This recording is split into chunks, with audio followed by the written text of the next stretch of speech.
Vayamos entonces hoy a nuestro tema, 20 de marzo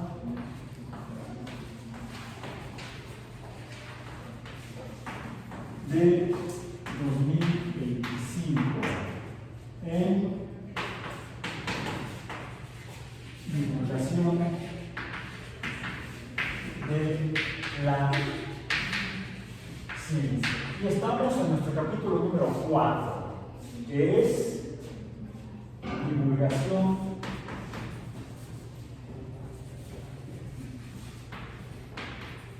oral. De la ciencia, divulgación oral de la ciencia.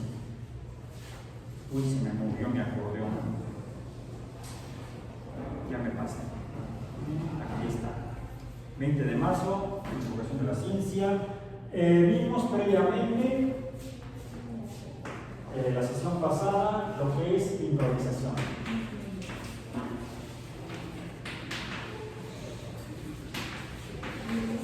Hicimos 3 ejercicios para ejercitar la improvisación, porque la improvisación no se improvisa, se aprende y se realiza a partir del conocimiento, a partir de experiencias previas. Uno tiene todo un bagaje, así como si tuviera un ropero. Toma el llavero, abuelita, y enséñame tu ropero. Prometo esto. ¿Qué más sigue? Ay, no, ya sabía que va a estar una canción. Esa canción me hacía llorar casi.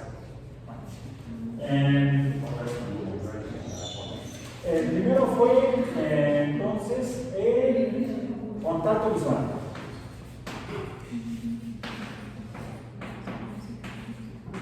Ya dijimos que estos ejercicios se basan en ejercicios que forman parte del aprendizaje en la actuación.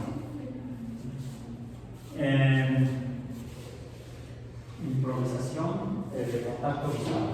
Hay unos videos que les comenté hace un momento, los encontré en YouTube. Están bien hechos, los revisé antes de decidir si los compartía o no. Encontré varios. Hubo unos que no me parecieron los más adecuados. Sí encontré que eran ejercicios presentados por profesionales, gente que se dedica a la actuación, no a la divulgación de la ciencia. Que también les comenté que estos ejercicios también se usan en psicología, en lo que es el ámbito de la psicología corporal, principalmente. Tampoco usé o les puse como ligas videos de estas actividades realizadas por psicólogos del ámbito de la psicología, que también encontré videos al respecto, pero escogí los que me parecieron más adecuados para nuestros fines, que no es formalmente la actuación y para nada es la psicología. Sí es necesario entender de psicología para poder entrar en contacto con gente, con grupos, y lograr un mejor impacto y alcanzar mejor los objetivos de comunicar, informar de y sobre ciencia a la gente, que eso es la divulgación de la ciencia. Para eso nos sirven estos ejercicios como el de contacto visual. ¿El segundo cuál fue? ¿El espejo? El espejo. El espejo. Y el tercero fue el de el elevador, o me lo encontré. Sí, Raúl, español mexicano es el que hablamos aquí. Me encontré varios con el título de El ascensor. Pero en México le decimos elevador a la cabina esa que nos sirve para elevarnos y descendernos en instalaciones, construcciones, edificios. Si le dicen ascensor en otro lugar. Yo no he escuchado que en México nadie le diga hoy nos subimos a las tiendas de almacén, ¿no? Por las escaleras eléctricas, por las escaleras no eléctricas o por el ascensor, ¿no? Por el elevador. ¿Dónde están los elevadores? Le llamamos en español mexicano el encontré algunos videos hechos en Argentina, por ejemplo. Y de hecho hay una obra de teatro que se llama El Ascensor. Yo no sabía, me acabo de enterar ahora que estoy buscando esta información. Si no estuvo presente en la clase pasada, revisen los videos y consígase un cuate, amigo, colega, compañero o compañera de curso o de ajeno de otro curso para que realicen principalmente el de contacto visual y el espejo. Encontré un video en particular sobre contacto visual para hacer el ejercicio solo con el video. O sea, está elaborado para poder hacer, si uno no encontró a nadie, no sé, está ahí el video para poder hacer el ejercicio. Pero lo más conveniente es hacerlo con una persona. El uso de la tecnología hay que hacerla cuando realmente sea necesario. Bueno, entonces fue la improvisación. Hablamos sobre la entrevista y mencionamos que el aprender esto, la improvisación, nos puede ayudar, y no necesariamente porque vayamos en un momento a hacer divulgación que haya que improvisar de momento, sino porque a lo mejor les pregunté la sesión pasada si no se había ocurrido que iban, eso que a veces sucede, que vas por la calle y de repente alguien está cerca y te mete el micrófono en la boca y te hace una pregunta. ¿Usted qué opina sobre? Y sale cada cosa, ¿no? Que por eso hay que aprender a improvisar y no hacer el ridículo en el público. O hacer menos ridículo en el público. Bien. A veces, aunque estés en un entorno, vamos a decir, organizado y hasta planificado y controlado, tienes que improvisar. Me ocurrió en alguna ocasión que me invitaron como jurado a un concurso de ciencia para estudiantes de... No fue para estudiantes, me confundí ahorita. Era un concurso sobre experimentos de ciencia abierto al público, pero varios de los que participaban eran estudiantes de escuelas, principalmente de bachillerato. Y fue por eso que fui yo a dar ahí, porque en ese momento estaba colaborando mucho con una escuela particular en la Ciudad de México, y les comenté de este concurso y decidieron enviar a algunos alumnos a ver si la hacían. Y sí, una chica de esa escuela llegó a la final. Creo que, no recuerdo si ganó, pero sí llegó a la final. Y me tocó estar como jurado con otras 3 personas. Uno que yo había visto antes en la televisión, el que yo admiraba mucho. Alguien que yo puedo decir que salía en la televisión y su papel en ese programa de televisión, que era un noticiario matutino, era dar el pronóstico del tiempo. De hecho, esta persona era meteorólogo, se dedicaba a la meteorología. Pero lo más curioso es que durante su segmento en el que presentaba el pronóstico del tiempo, también hacía demostraciones de experimentos científicos. Él era físico. Ahí no recuerdo cuál era su nombre de pila, pero su apellido era Iracheta. Y ahora el tiempo con Iracheta, yo lo vi en el noticiario de la mañana. Y un buen día me topé con él en el estudio, que era otro de los 3 jurados para el concurso. Simpática esta persona, ya falleció desafortunadamente. Y en esa interacción dentro del concurso tuvimos que improvisar algunas participaciones, sobre todo de opiniones sobre lo que estaban haciendo los concursantes. Entonces es una opinión la improvisas en ese tipo de situación y tiene que oírse inteligente y no hacer el ridículo.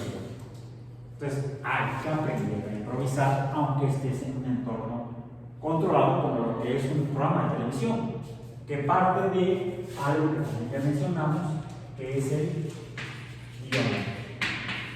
Un guión es como un mapa o plan para realizar, para realizar una actividad en una producción típicamente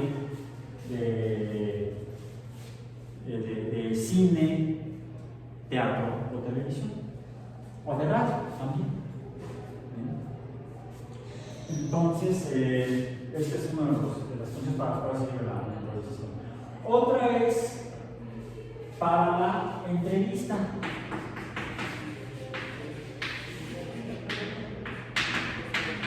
Pero la entrevista puede dar lugar a dos situaciones. Una en la que la temática es muy específica y ya puedes llegar con un guión. No tengo por qué poner paréntesis en mi caso. Con un guión ya llevas acordeón. No necesariamente sabes qué te van a preguntar, o sea, no conoces las preguntas exactas, pero sí sabes sobre qué te van a preguntar. Entonces, lo importante es ya llevar información de antemano, una especie como de, ahora sí voy a poner paréntesis para ver es,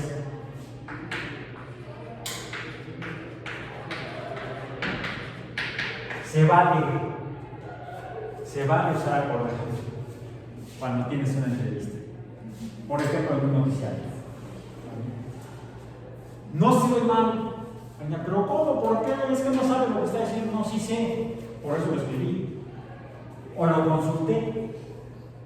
Busqué información seria, profesional, en medios serios, profesionales, medios especializados quizá. E hice mis notas para que lo que me pregunten, yo tenga la respuesta con base en ciencia y no en ocurrencias, no en opiniones. La diferencia en una entrevista en ciencia respecto a una entrevista cualquiera, por ejemplo en política, es que lo que uno debe responder sea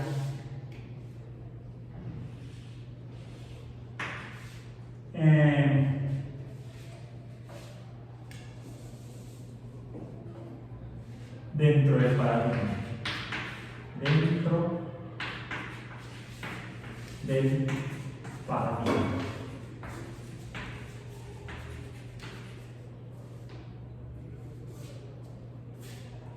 E incluso cuando el tema de la entrevista o el tema a tratar no sea, dé lugar a posibilidades fuera del paradigma.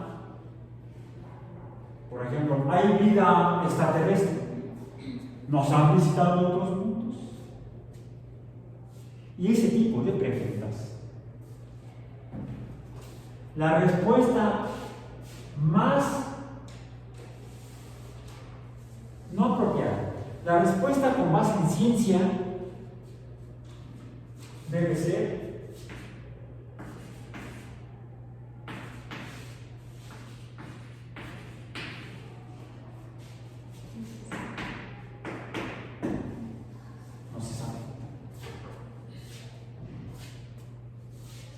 es difícil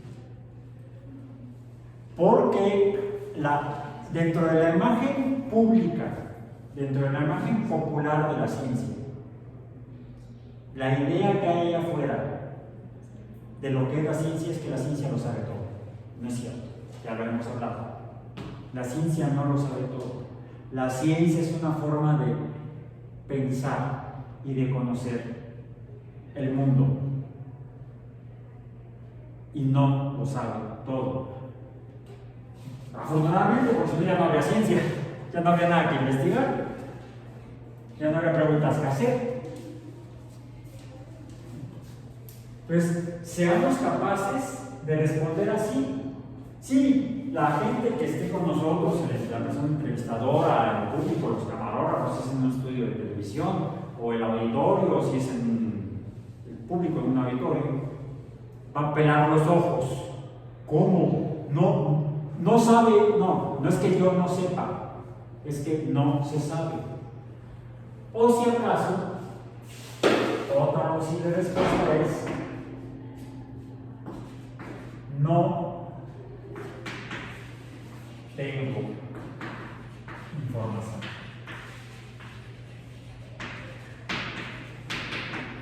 hasta donde he revisado. Ahí uno tiene que hacerse responsable de la tarea. Las últimas fuentes que he revisado, literarias, artículos de revistas científicas, personas que hacen investigación, con las que he hablado, mis colegas o mis amigos o la gente que sé que trabaja en el tema, no ha publicado nada al respecto. O quizá lo están trabajando, no se ha respondido. O quizá hay varias hipótesis trabajándose, pero no hay una respuesta consensuada, no hay una teoría. Entonces, eso tengámoslo claro cuando nos entrevistan. Bien, otra es, pero esto es cuando a uno le preguntan, en el caso de los programas sobre todo, uno de los ámbitos en los que nos vamos a mover más,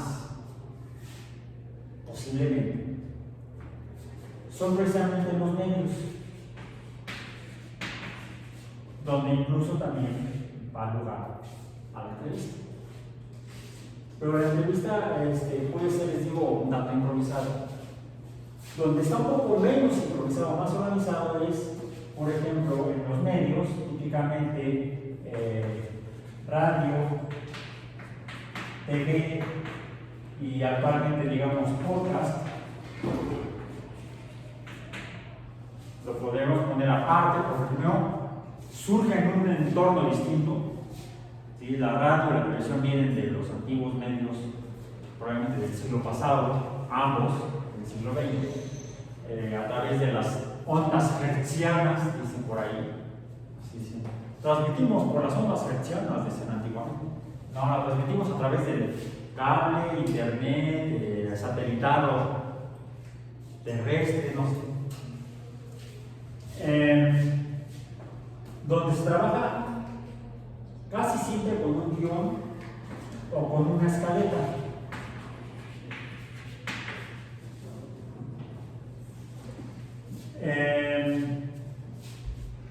Y ya les comenté, en el caso de la persona presentadora, la persona presentadora,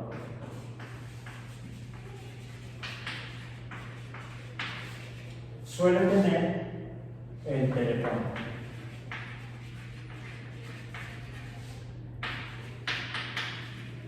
Sobre todo en TV, es donde más se usa el teléfono.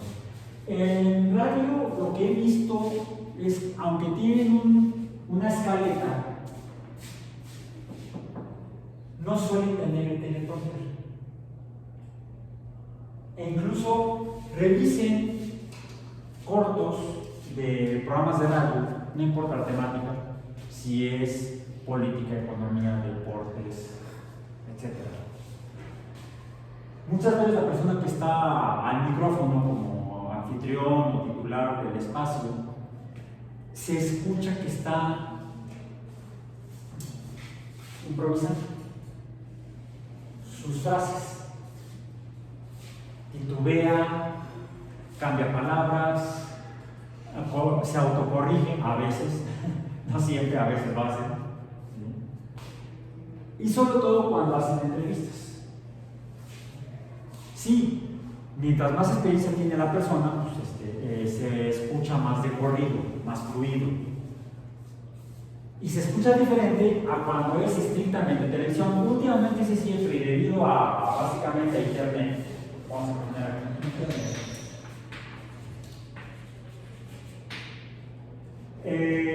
Tenemos radio a través de internet. Y la radio a través de internet suele ir acompañada de imagen.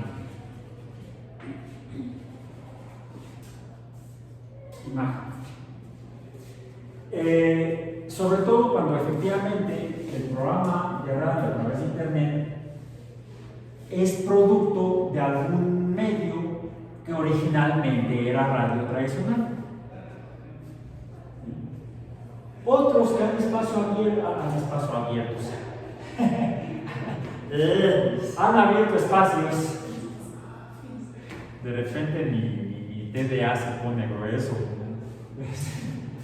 Se han abierto espacios en internet, no necesariamente podcast, sino como si fueran programas de televisión, por ejemplo, hay noticias, pero las productoras no son empresas o entidades que hayan surgido originalmente en radio y en televisión.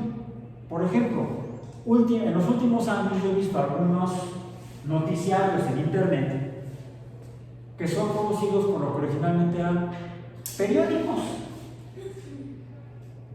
No van a ser anuncios, pero les voy a mencionar ejemplos. He visto que tienen noticiarios en internet con una producción parecida a la televisión, Excelsior, El Universal, Milenio, que son Milenio Diario, el periódico El Universal, el periódico Excelsior, e incluso también el Heraldo de México. El Heraldo, ¿sí?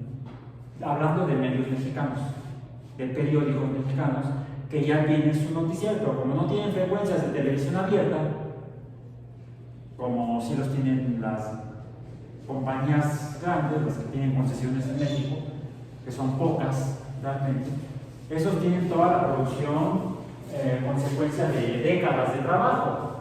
La televisión en México comienza en la década de los 50, quizá a finales de los 40, pero ya de manera formal en la década de los 50.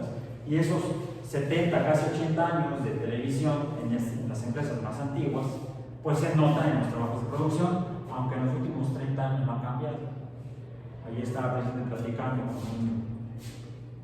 con una persona que conocí ayer mismo, que ha trabajado en medios precisamente, y nos damos cuenta que las dos más grandes empresas de televisión en México actualmente pasan por problemas económicos bastante serios, debido, entre otras causas, a que sus modelos de comunicación están anquilosados, están atrasados, no se actualizaron. Aunque usan las mismas tecnologías que usan en otros países para la producción de los programas, el formato de presentación a cuadro, en pantalla, es lo mismo que veías hace 30 años. Y eso, cuando ya tienes otros medios alternos, sobre todo en la población más joven, pues les parece aburrido. Pregunta: ¿quién de ustedes ve en particular noticiarios en televisión? Una persona. Una y media. Porque tardaste más que nada. Los demás ven noticiarios en televisión. Yo tampoco. Y yo ya soy de otra generación, ¿sí? Pero yo porque personalmente, y es opinión de yo, Raúl Alba, me decepcionaron. Además de que por estar metido en este asunto, digo, negocio de la divulgación realmente no es mi negocio es la educación y la investigación científica. Yo personalmente me considero como un divulgador aficionado, porque no vivo de la divulgación de la ciencia.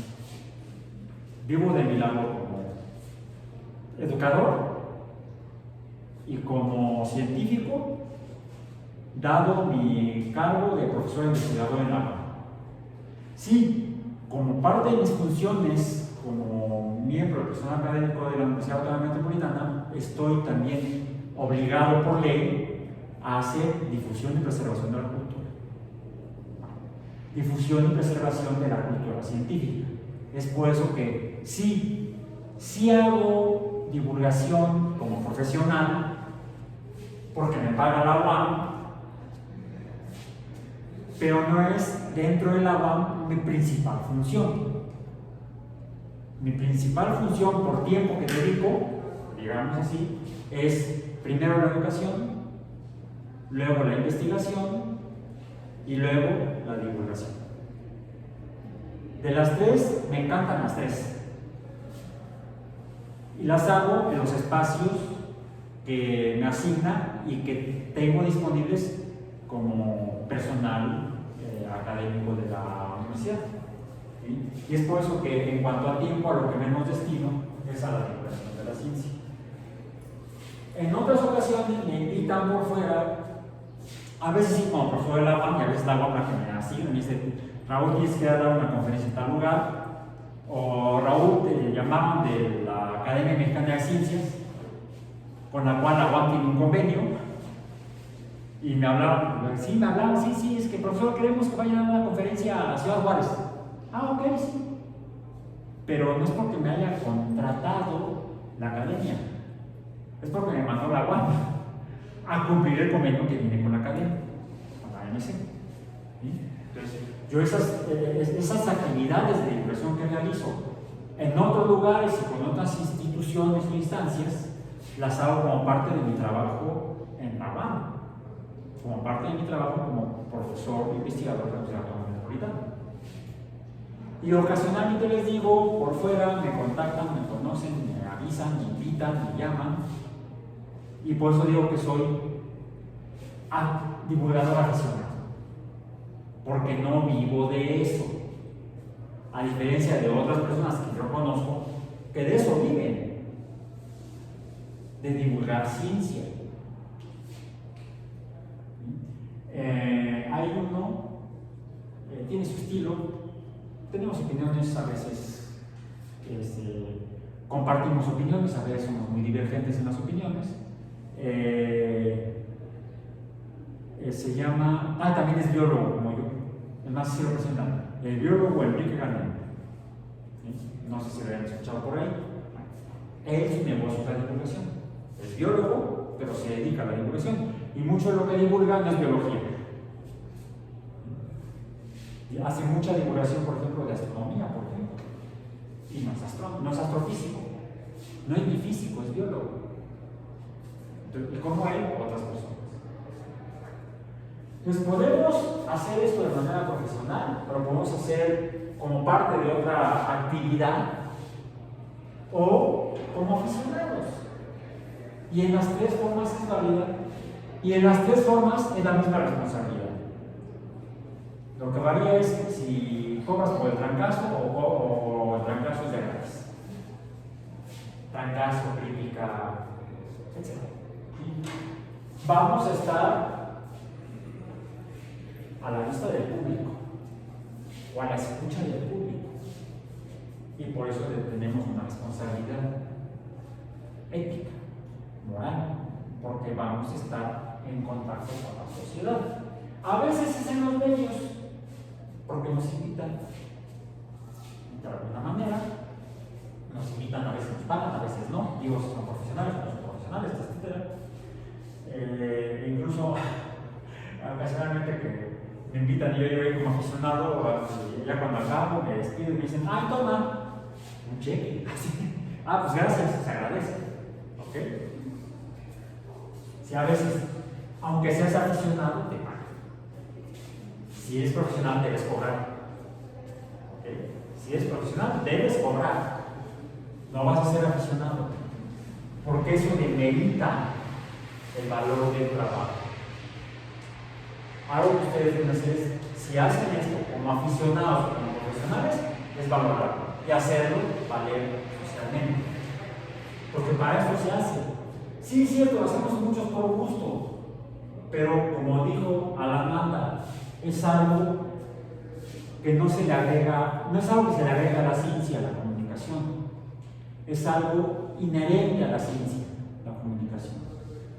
E incluso escuché en alguna ocasión a un químico, luego les paso la referencia, un profesor de química en los Estados Unidos, por cierto de origen árabe, creo que es él, decía que es obligación de todo científico comunicar la ciencia. Y también escuché una frase similar a otro, también en Estados Unidos, a otro profesor de otra universidad, pero no químico, físico, astrofísico, el profesor Gervard Terzian, que fue el jefe del departamento de astronomía en los tiempos de Carl Sagan, fue el jefe de Carl Sagan, el doctor Gervard Terzian, decía que es una obligación moral de la comunidad científica comunicar la ciencia.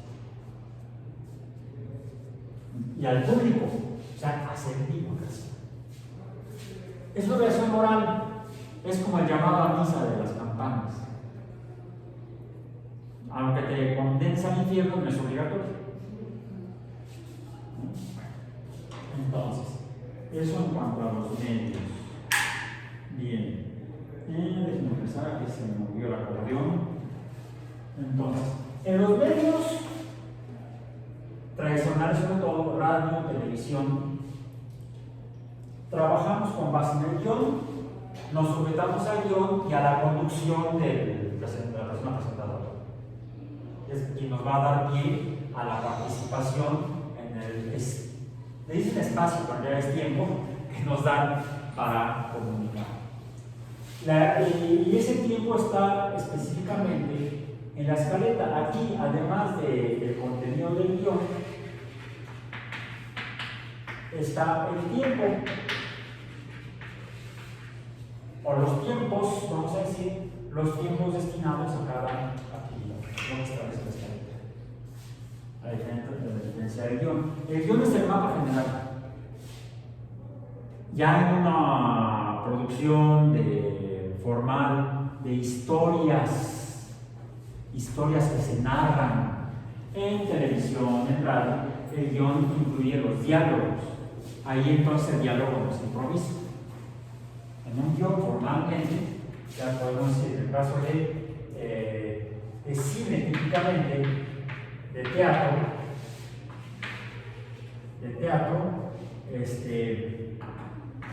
no se improvisa.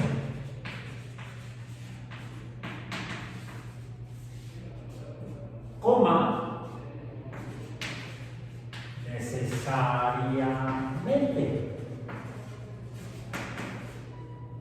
cierra. Porque incluso, si revisan la historia del cine, hay magníficas actuaciones en las cuales quizás hasta ameritaron un premio a la persona correspondiente por su participación en tal producción, porque fue genial la actuación que hizo, y resulta que la mayor parte fue improvisada. Habría un guión para esa producción cinematográfica, pero por decisión quizás del director, de la persona que. No sé, el cine es muy machista. La llamada industria del cine es un medio muy machista y misógino. Díganme cuántas directoras conocen.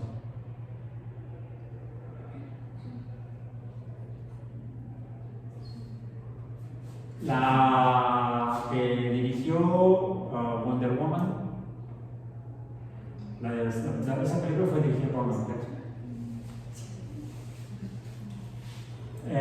La que dirigió Barbie. En cambio, ¿quién dirigió Oppenheimer? Nolan, Christopher Nolan. ¿Quién dirigió Titanic?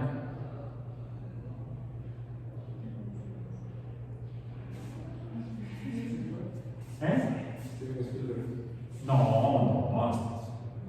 Steven Spielberg, Tiburón, Encuentros cercanos del tercer tipo, Jurassic Park, Apolo 13, ¿cómo se llama? La de Schindler, la lista de Schindler se llama. ¿No era Cameron? James Cameron, el mismo de Avatar.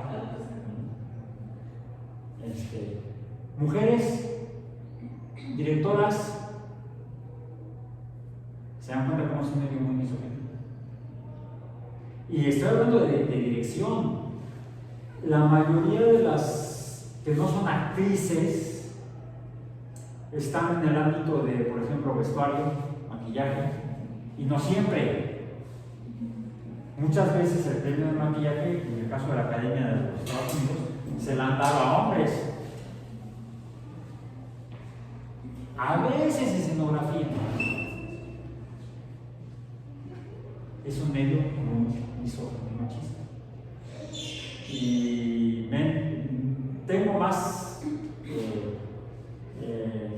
He llegado más firmemente a esa conclusión, no porque la metieron en las noticias, cuando ves eso, ¿no? ¿Por qué solamente hombres y por qué tan pocas mujeres? Sino porque por el negocio en el que se mueve una investigación, he tenido contacto con esa gente. Entonces, bueno, ok. ¿Cómo andamos en divulgación? Personas divulgadoras, mujeres, y pregunto por jóvenes principalmente. No quiero ya reliquias de museo.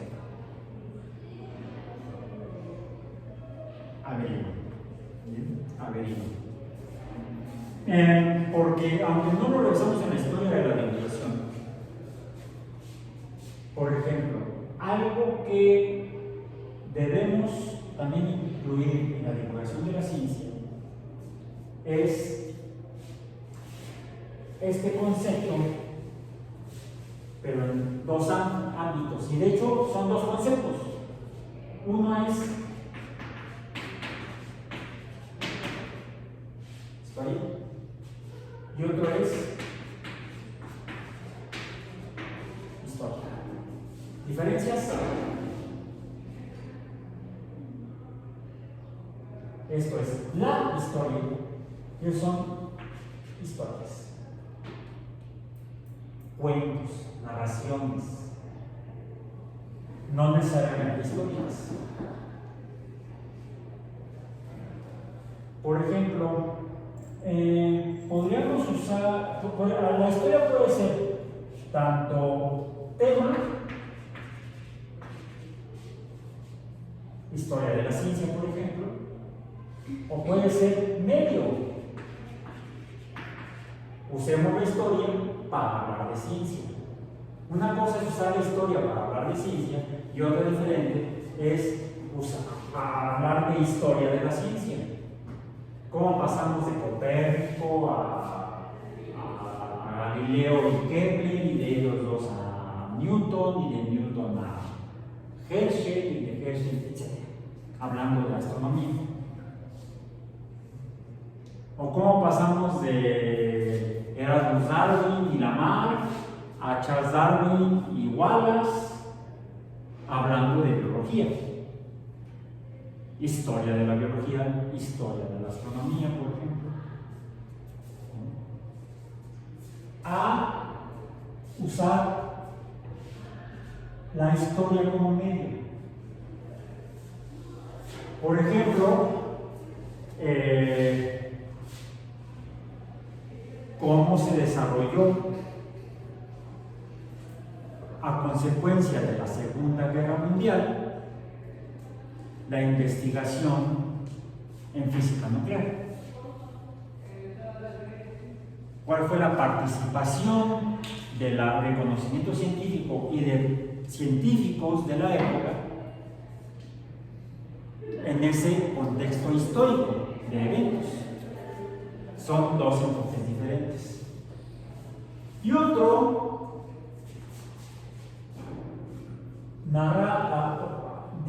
hablar de ciencia, comunicar ciencia a través de historias.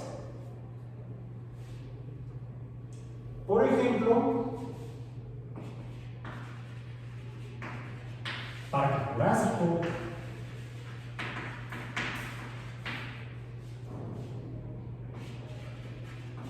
Contacto,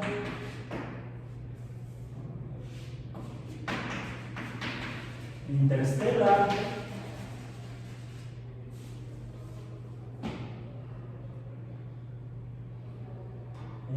Contacto e Interstellar, la temática es similar. Sí, aquí hablamos de los negros, aquí vamos a decir, es algo que tiene que ver con la astronomía. Contacto, más que astronomía como los negros, contacto va más hacia astrobiología, en particular vida extraterrestre inteligente. Es lo que motivó a Sagan a escribir la novela de Contacto. Su interés en la búsqueda de vida extraterrestre pero inteligente, de inteligencia extraterrestre. Lo que estuvo trabajando desde principios principios de la década de 70 como científico, como astrónomo. Abraham Tal, que organizó el primer encuentro internacional para discutir como en un congreso con científicos de varios países, principalmente de los Estados Unidos y la Unión Soviética, sobre la posibilidad de existencia de vida inteligente más, de civilizaciones inteligentes, porque también puede haber civilizaciones no inteligentes, conozco varias. Sigo en la búsqueda de señales de radio de vida inteligente en la Tierra. En 1972 creo que fue un encuentro internacional que se llevó a cabo en la Unión Soviética, donde discutieron varios científicos norteamericanos y soviéticos, y un inglés, Francis Crick, estuvo ahí con ellos discutiendo sobre las bases científicas que pudieran justificar la existencia de inteligencias en otros lugares, al menos de la galaxia de la Tierra. Parque Jurásico, el autor, ¿quién fue?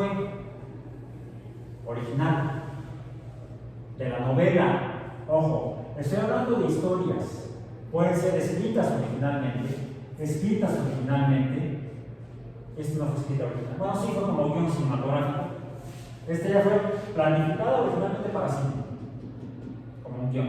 Estas dos empezaron como novelas. Contacto por Carl Sagan y Parque Jurásico, Michael Crichton. Médico, doctor en bioquímica.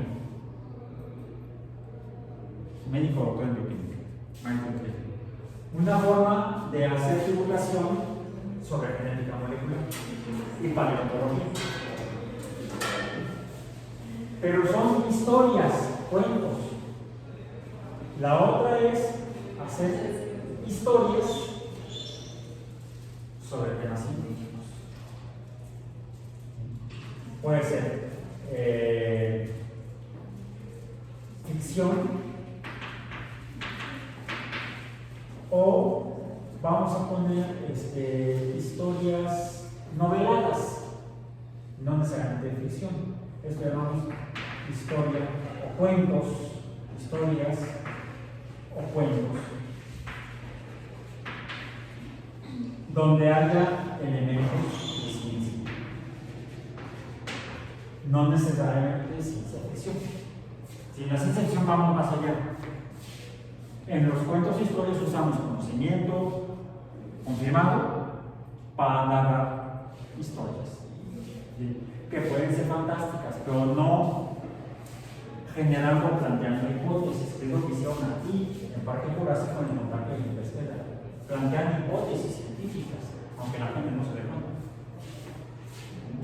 Un ejemplo de esto podría ser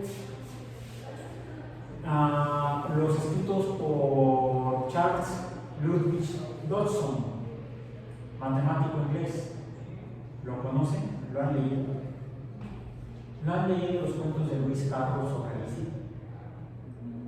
Bueno, ¿vieron alguna de las películas? Eso sí. La de Disney, bueno, la Disney fue la productora, fue Disney, el director fue que hace películas así muy medio Tim Burton, sí, medio tétricas, no, oscuras, podemos decir. ¿Cómo se llama? La del mundo allá. Está en el mundo allá, el cadáver de la novia. Y el enfoque, la imagen que hace de Alicia va por ahí. Sí. O sea, es su estilo. Así como Burton tiene su estilo para narrar historias, cada quien de ustedes debe desarrollar su estilo propio. En ese sentido, sean originales, búsquense cómo les gustaría comunicar. No copien a nadie, porque ustedes son únicos y únicas. Cada quien tiene su propia personalidad. Expresen comuniquen a través de su personalidad.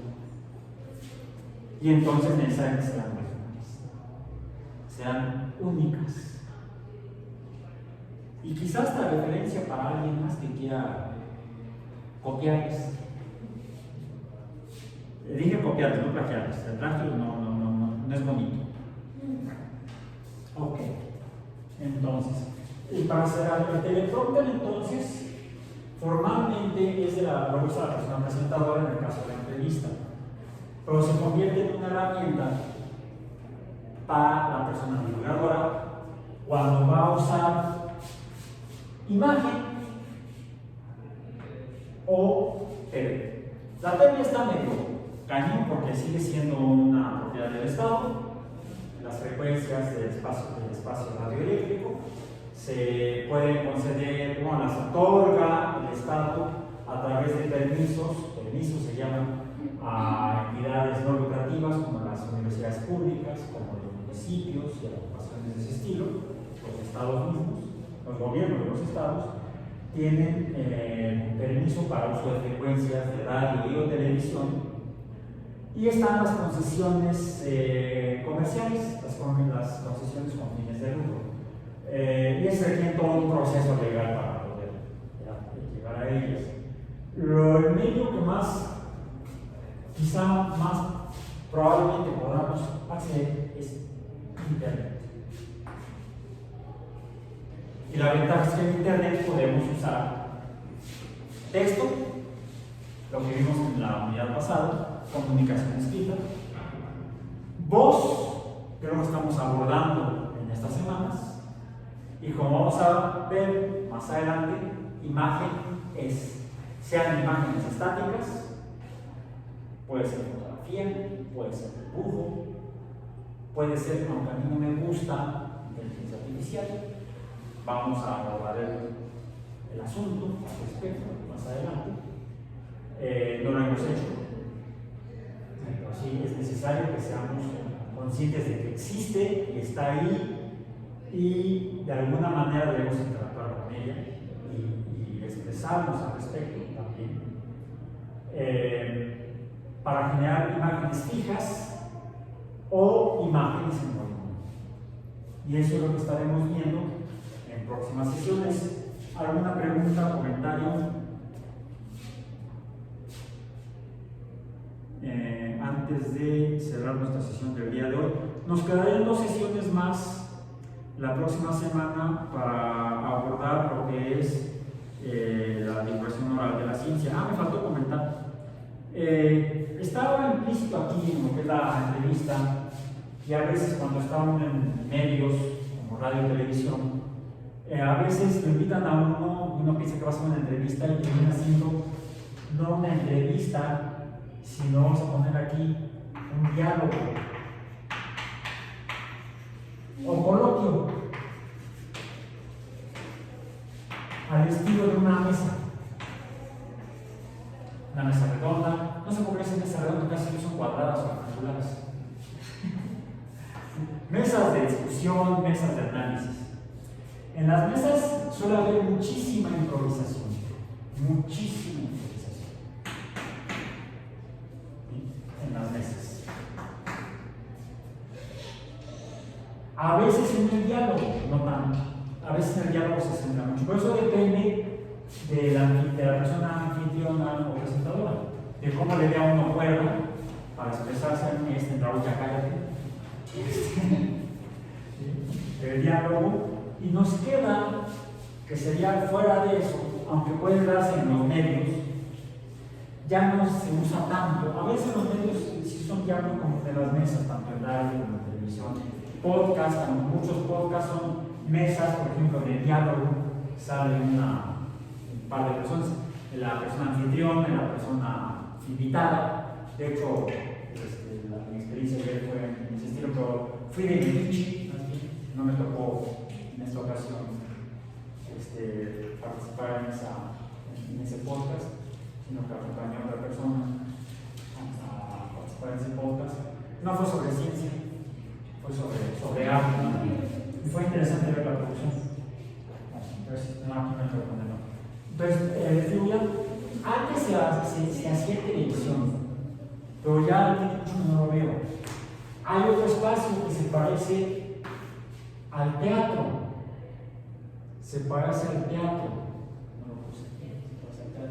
que es la conferencia.